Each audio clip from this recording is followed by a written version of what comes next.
Okay.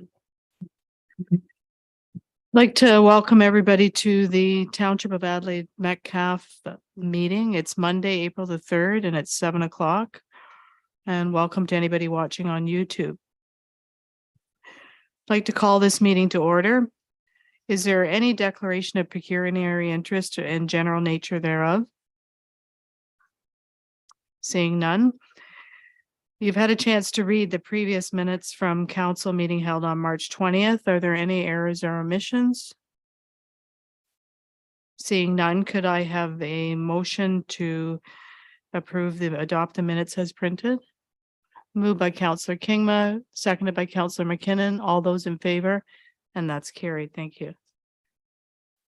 Next on our agenda, we have a delegation. It's Brenda Slater. Welcome, Brenda, from the Municipal Property Assessment Corporation. Nice to see you again. I saw you briefly at County Council, and we're happy that you could join us tonight.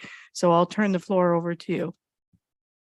Yes, good evening. Thank you very much. I'm just going to share my screen.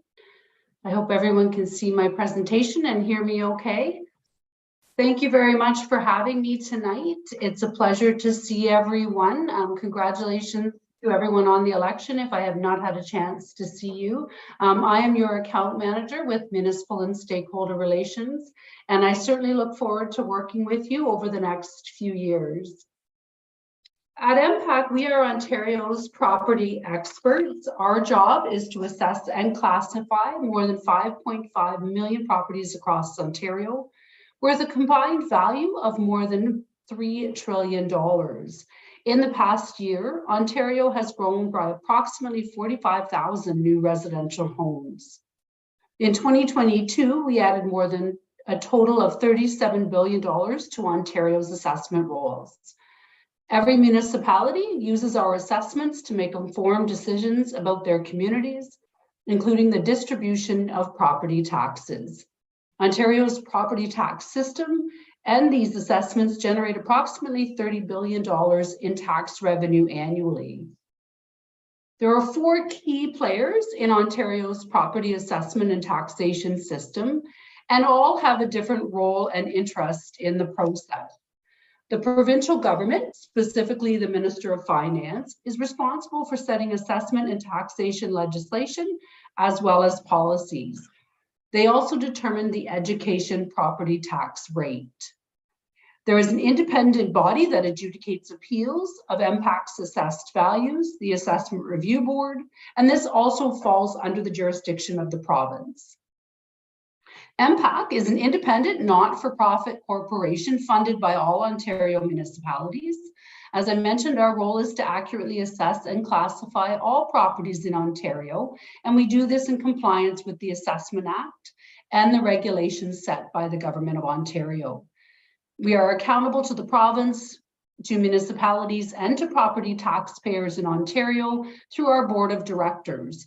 And our board is comprised of provincial, municipal, and taxpayer representatives, and they are also appointed by the Minister of Finance.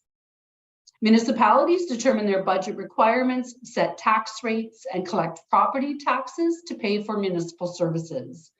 Municipalities use MPAC's assessments and the established tax rates to distribute their tax requirements to ratepayers.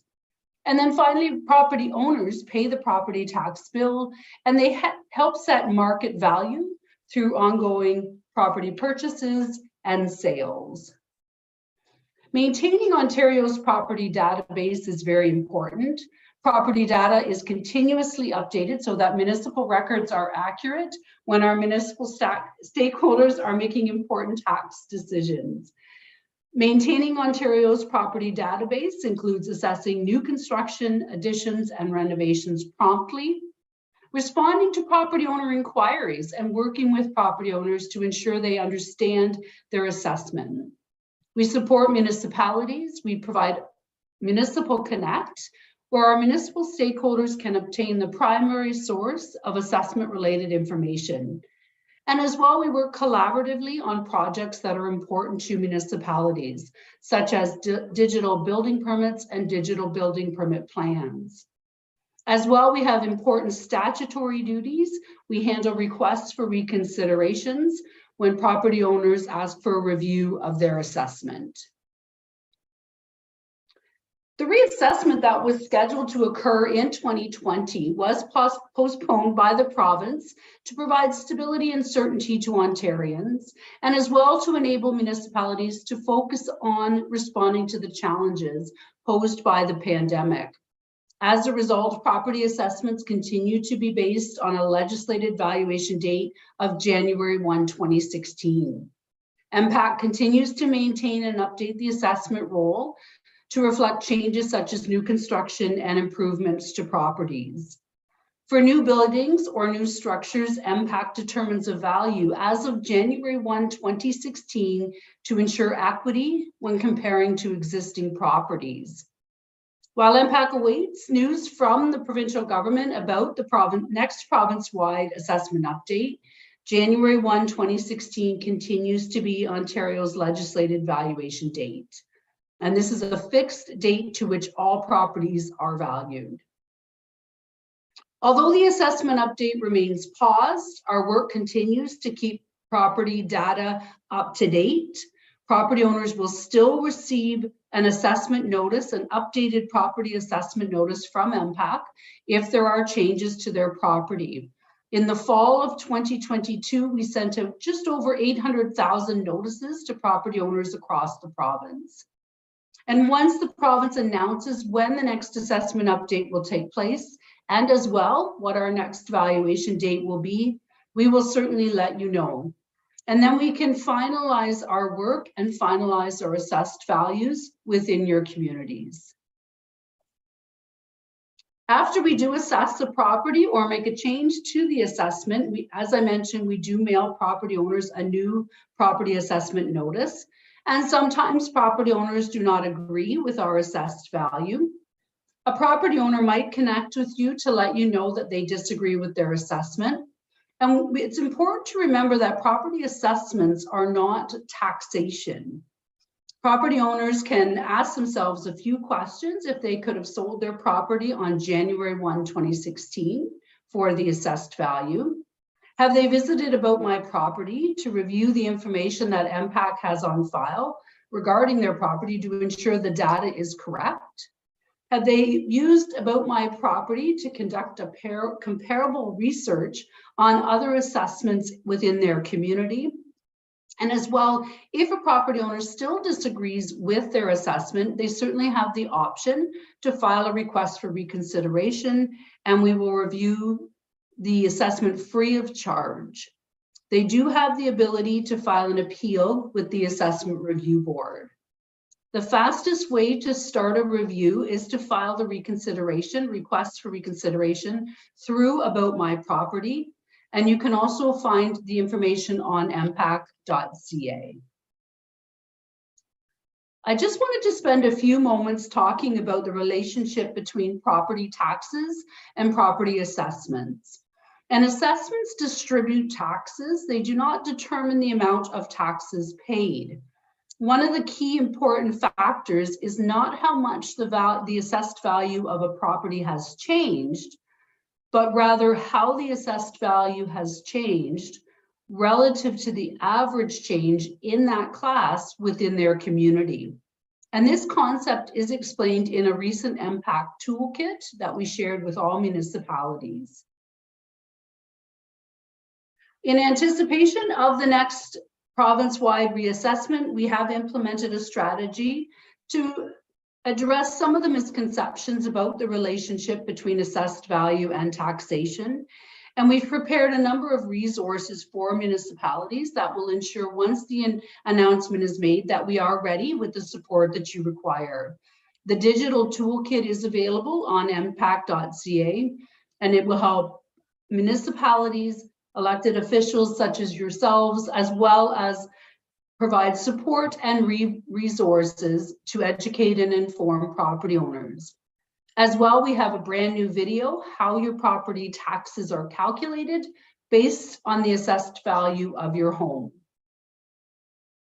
And before I wrap up, I just wanted to share a snapshot of your current assessment base, and this is for the 2023 taxation year. And there's different ways to break down the assessment. I've done this by property code. So residential, farm, commercial, industrial, and exempt property codes, and their appropriate assessed value, and the percentage of your 100% assessment base. So thank you for having me here tonight. We certainly want to stay connected. We encourage everyone to subscribe to our monthly e-newsletter, In Touch, and that information is also available through mpact.ca, and that's where you can find all of the deep digital resources available to you. And of course, at any time, please feel free to reach out to me. My contact information is available here on the last slide.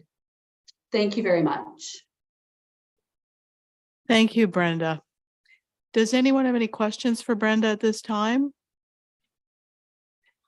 Councillor Kingma, go ahead. Thank you, Brenda. That was excellent. I like MPAC's flashy graphics. And I have one quick question through the mayor to you. We don't know the new valuation date. Is it also possible that we don't know what the phase-in period is going to look like? Yes, thank you for the question. That is correct. So we are still waiting for when the next assessment update will take place, when the valuation date will be, and if the phase-in will remain the same over 4 years. Yes. Okay, thank you, Brenda. Anyone else?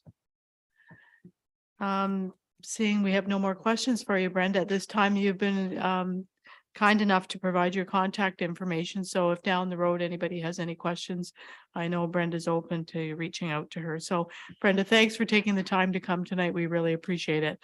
And we'll let you go. You're welcome. Have a good night. Okay, thank you very much.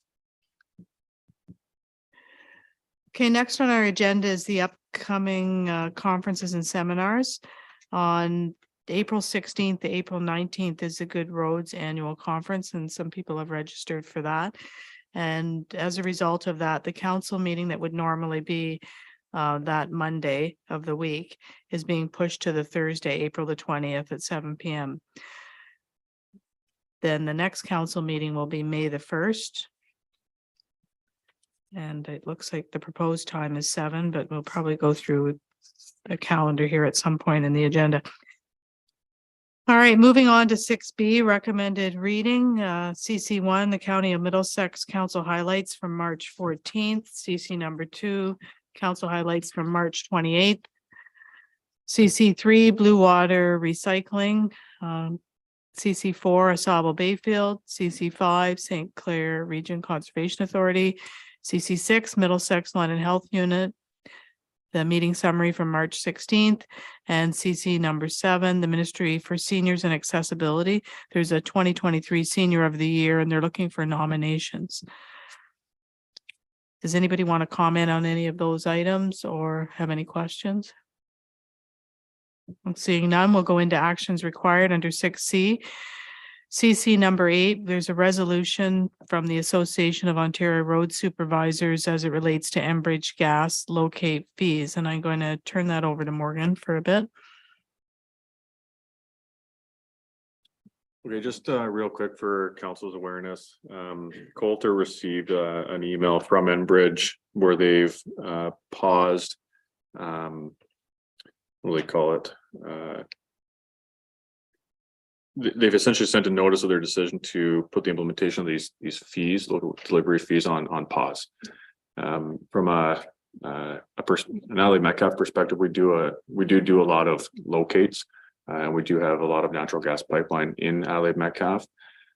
If council wishes, I could put a bit of a cost analysis together, but I haven't done that yet because I wasn't sure what kind of information council may want to see. But it would have, from a gut check, a fairly significant impact on Adelaide Metcalfe's budget. So I just want to park that there for you folks to consider and discuss. Any comments from anybody?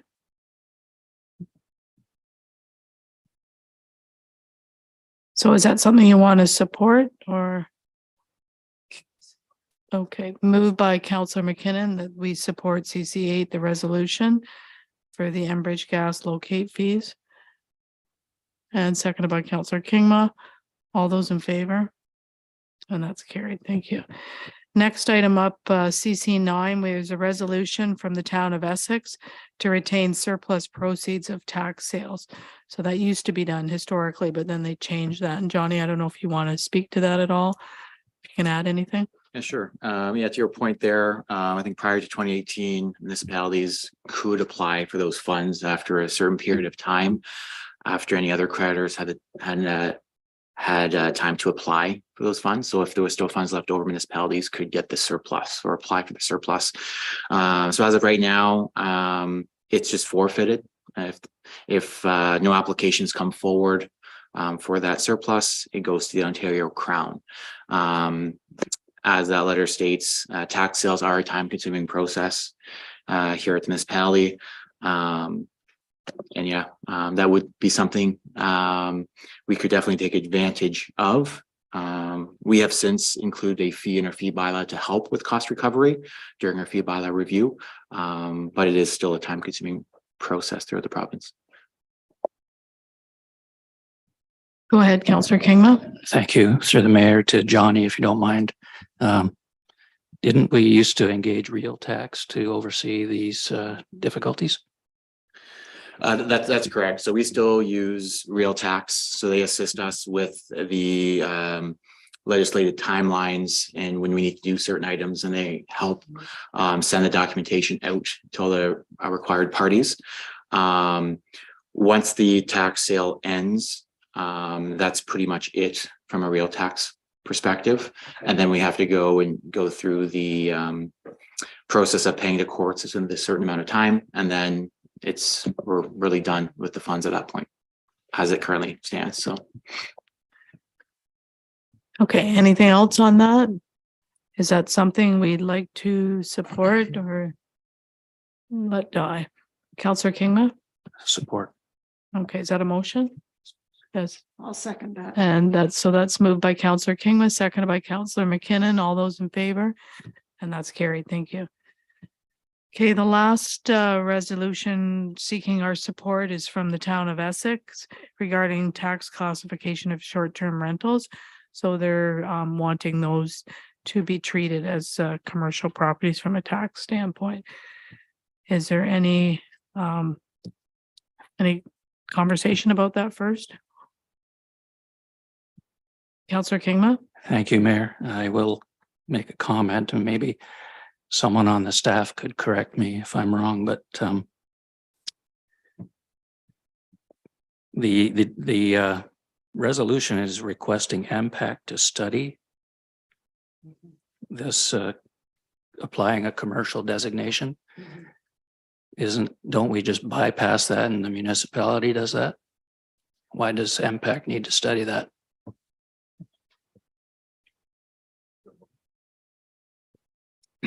So the classifications is not something that the municipality deals with. So as Brenda pointed out, the assessments and classifications, we get those directly from MPAC. So we set the rate.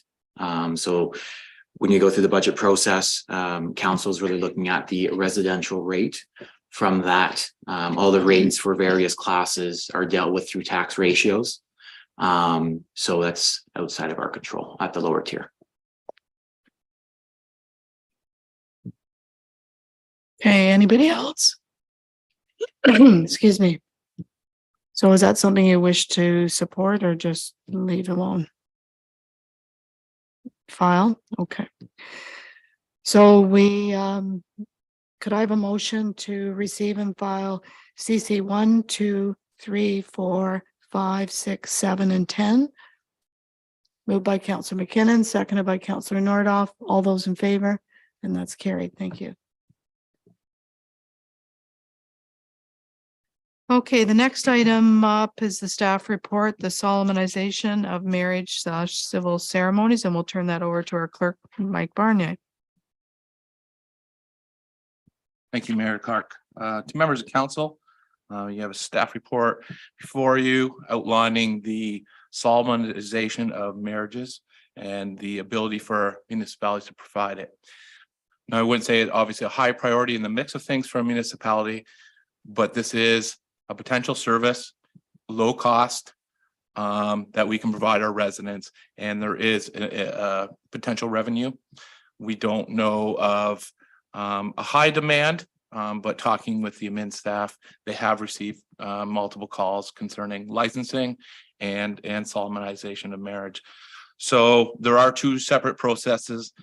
We are working through the division register right now to also offer marriage licensing, and that'll be a subsequent report. But the one before us is, I've outlined what a civil ceremony kind of consists of.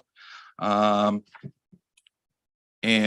the draft bylaw that you need to enact. One of the discussions with the division registrar, and I've run into it myself previously, doing civil ceremonies, is a backup. So I know Morgan's reluctantly agreed to be that backup.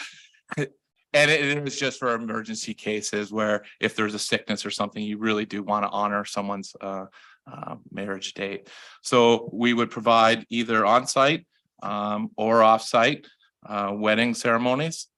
Basically right now it's $200, which is right in line with most people. Most people have a separate site for or a separate fee for off-site, but I think that's something we're just going to monitor the demand.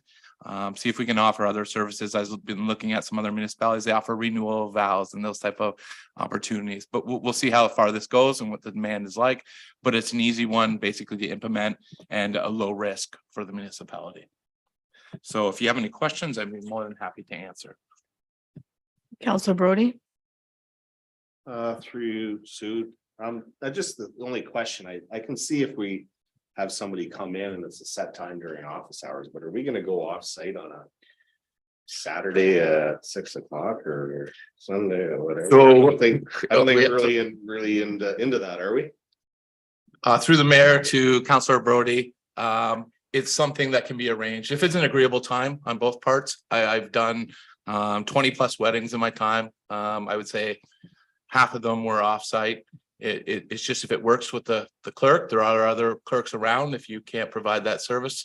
So it's just something we can offer. And I just want to see, the timing of that. There is a kilometer charge beyond, the borders. But basically, this does allow me to provide civil ceremonies anywhere in Ontario. But yes, it was something. But if someone's busy, we don't schedule that. But if it works, we can. Well, just thinking honestly, if it's after hours, it'd have to be compensation to somebody like yourself. I mean, So we have had some of those internal discussions about how that money works. Basically, though, if it's anywhere in Adelaide Metcalfe, the money is coming back to Adelaide Metcalfe. Outside of it, it will be discussed with the Morgan, myself, and how the money works. A lot of municipalities, if they are performing outside, the money does go to the officiant, but for fairness sake, if it's in Adelaide Metcalfe, the money's coming back to Adelaide Metcalfe. I think not to speak on your behalf, but I think he was figuring, like his question was more aligned with, overtime or that issue, right? The cost, really. No, I think it's a easy service to offer. And again, if it's convenient on both parties, then I have no problem doing that.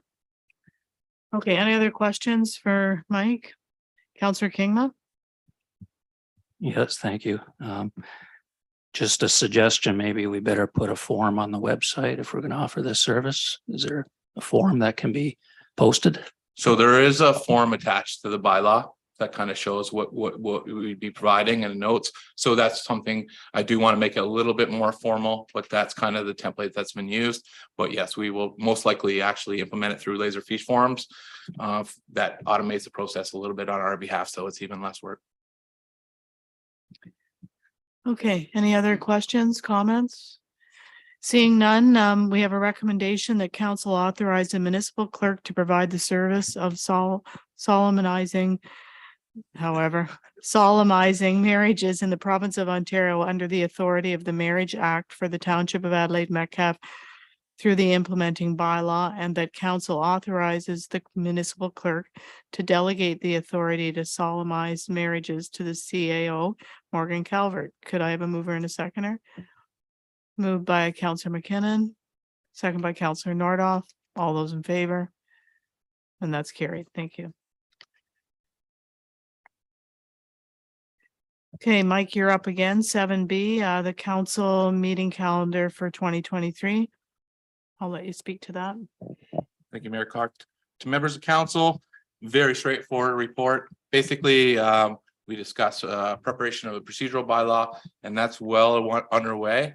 But what did get added in the mix through our meeting with the integrity commissioner is he did outline that we need to update our council conduct policy. So we're going to present both at the same time, and they're both well underway. But in an effort to move on and be able to schedule dates moving forward, I have proposed the dates. There are obviously considerations of civic holidays, municipal conferences, and we've added in some of our official plan review dates.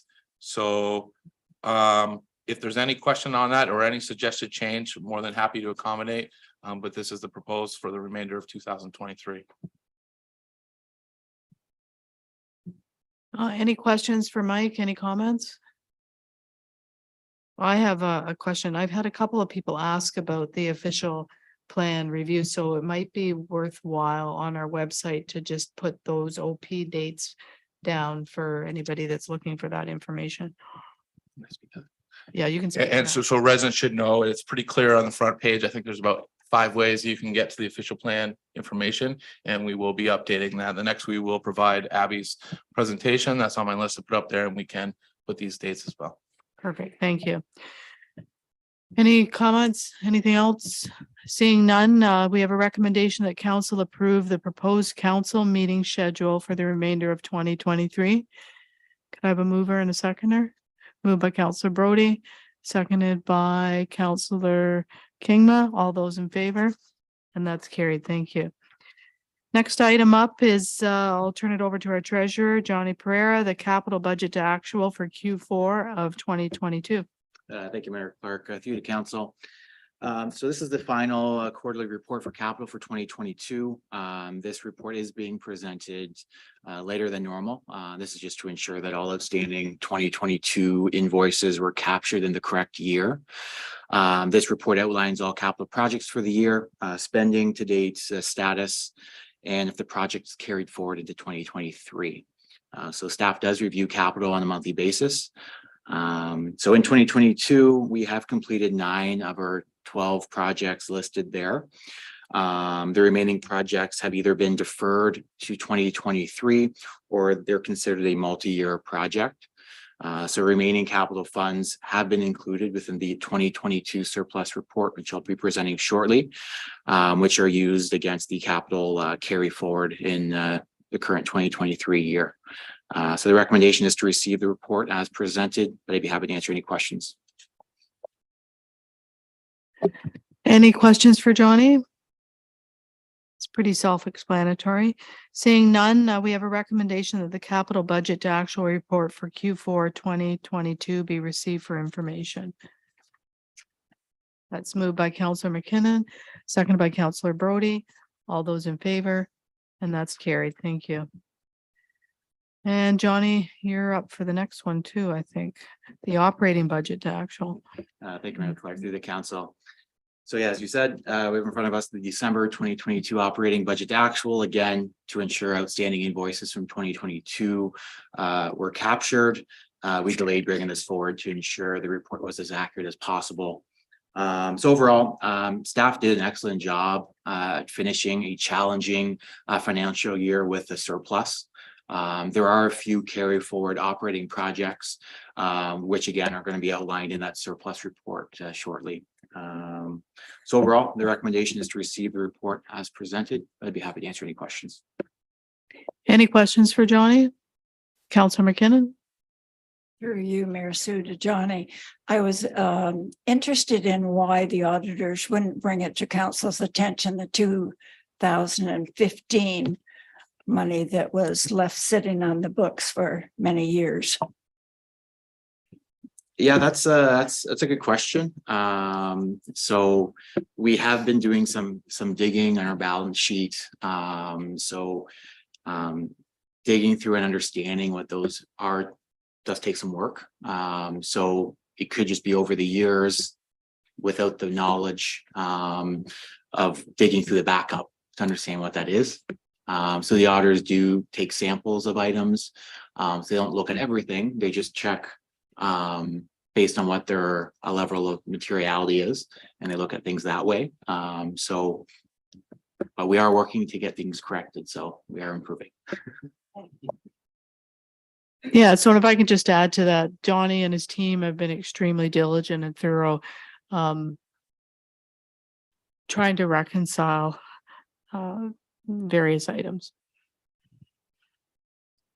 So we have a recommendation that the operating budget to actual report for December 2022 be received for information. Moved by Councillor Brody, seconded by Councillor Nordoff. All those in favor? And that's carried. Thank you. And Johnny, then you can speak about the surpluses there. Thank you, Mayor Clark, through the council. So the purpose of this report is to transfer the money raised from the tax levy or additional revenues earned in 2022 based on the estimated surplus to reserves and reserve funds. So surplus includes projects that were not completed or completed under budget and deferred to 2023, additional revenue earned in tax supported departments, and additional funding received from other levels of government. So in 2022, the estimated surplus is just over $1,025,000. Again, that number probably looks pretty large, but I can fully explain why that is. So now that we have a new reserve and reserve fund policy and a clean budget process, we now have the ability to properly communicate and allocate these funds. So breaking that total surplus down.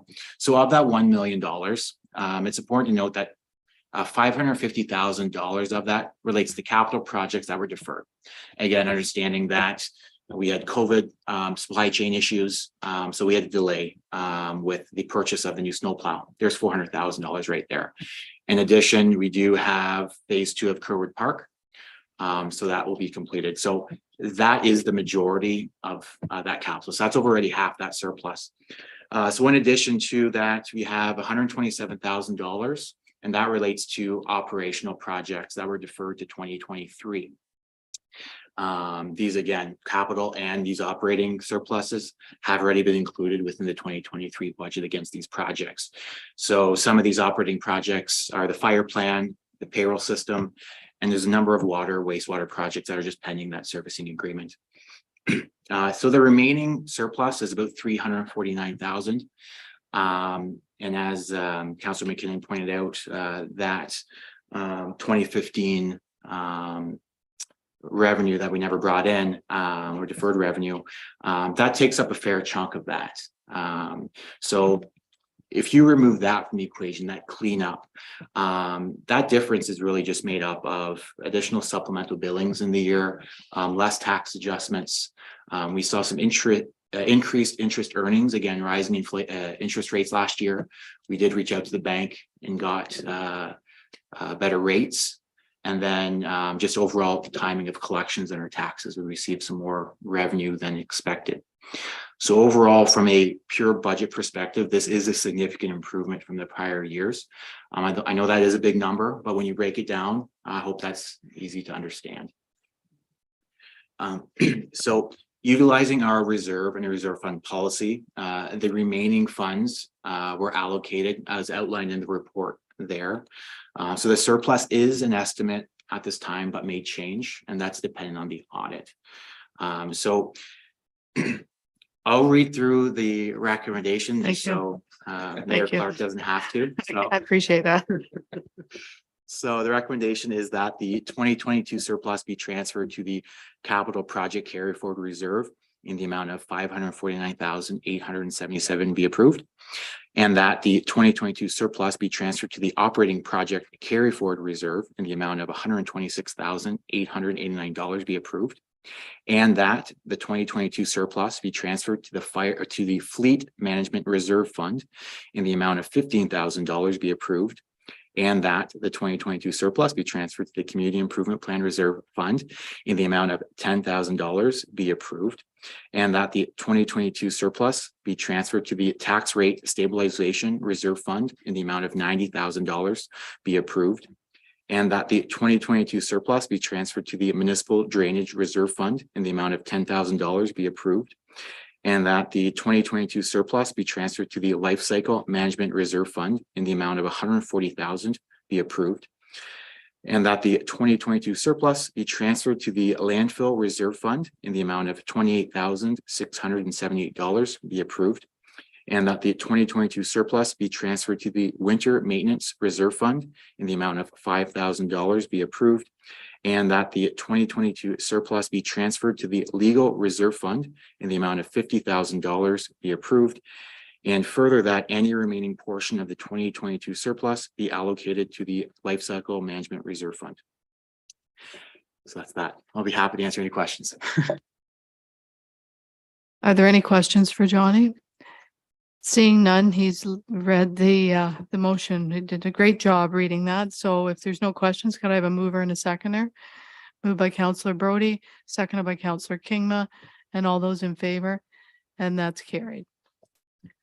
Okay, next item up is other business. Does anybody have anything for other business? I'll start if nobody's got their hand up. I'd like to congratulate West Lorne on their successful bid to be the Hockeyville choice. I know I voted, and I know a lot of other people did. So it's nice to have somebody in our district benefit, because we are, anyone who has kids that play hockey, I'm sure they're over in that area at some point in time. I'd also like to take this time to thank the Optimist Club and Basil Martin for stepping up and helping look after the skating rink at the Kerwood Park there. Now, we didn't have the season we wanted, but I did go by on 2 occasions and there were people skating. So I'm very hopeful for next year, and I hope those volunteers see their way to stepping up again next year, because we really appreciate it. And with volunteers like that, the community will continue to thrive. So thanks to Basil and the Optimist Club. Anything else? Councillor Kingma? Yeah, thank you, Mayor. Can anyone tell me how Brady Road looks? I heard we had flooding. Yesterday it was flooded. I don't know, Mike, you're Yeah, I can closest. comment. The water was pretty high. They had the road closed, was say Monday, so Sunday, so they must have did it Saturday. I'm not sure exactly when it went up, but it's down now and it's reopened. I've seen that happen. It's a Sydenham multiple River swells, occasions. basically, yeah. So it's not a far spot, but it does flood over there. So Yeah. they had it closed and it's reopened again. And I don't think there were any other roads impacted, but Not it's that I gonna know of. rain tomorrow and the next day, so we'll see what happens. I don't think we're gonna get the same amount, but anyway. Okay, any other business? Okay, seeing none, we have a recommendation that bylaw 23 of 2023, the authorizing the solemnization of civil marriages, and bylaw 24 of 2023, confirming the April 3rd, 2023 council meeting be received and receive first, second, and third and final readings. Moved by Councillor McKenna, seconded by Councillor Kingma. All those in favor, and that's carried. Seeing nothing else, could I have a motion to adjourn? Moved by Councillor Brody, seconded by Councillor Nordoff. All those in favor,